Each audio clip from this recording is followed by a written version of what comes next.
Hey there, good morning. It's me and Mr. Handsome hanging out. That's my plant. I name my plants. It was just kind of a fun thing that I started doing.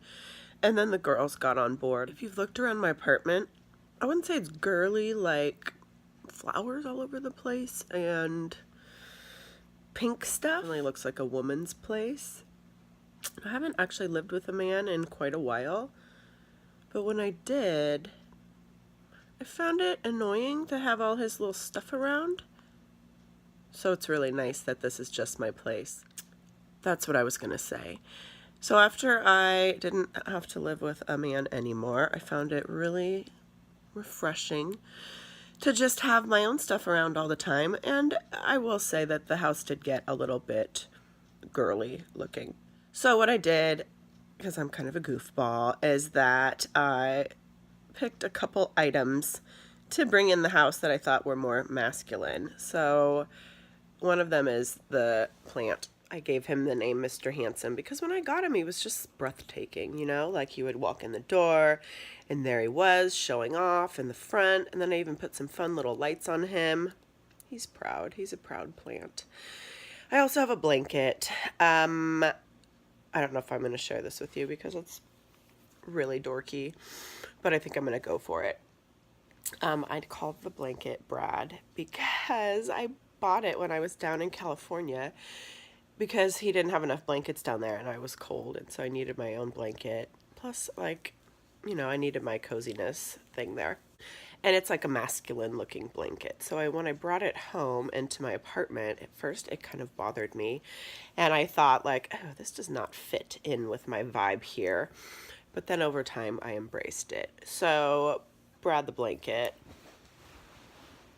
was the first masculine item that I let into my house, followed by Mr. Handsome. And I think we decided to name one of my stools Kevin, just to be like weird. On a weirder topic, I actually took the time. This was all me. Brad does not care about this stuff at all. I took the time to find this exact blanket online in a different color because I love it so much. And I did find it and I bought it.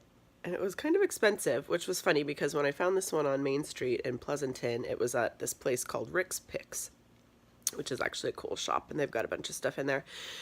But I went in and it was on clearance for $25, and I don't buy a lot of fancy blankets. So it was marked down from like 90, and I remember thinking, oh, they've just marked this up to make it seem like this is a better deal. $25, fine, I'll spend that. But as I've been living with Brad, the blanket, it's the best blanket I've ever had. It's made out of this like sweater material, and so it's like stretchy and just nice, and I've watched it a bunch of times and it's not falling apart. Any hoosers. So I end up finding Natalie the blanket online in a green color, and dang it, if it wasn't like $100 blanket, and I'm such a nutball that I totally ordered it because I wanted matching blankets.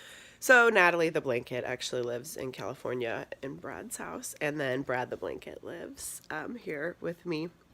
And the girls think it's really cute and funny, and they kind of like to fight over it. And I know, that's so dorky, huh? I don't know. That's proof that you just never grow up. You know what I mean? Like, you just have goofy little things. Yeah, I don't know. Now my apartment just feels a little more integrated, but, you know, things are weird. People do weird things after they, you know, do weird things. I don't know where this is going.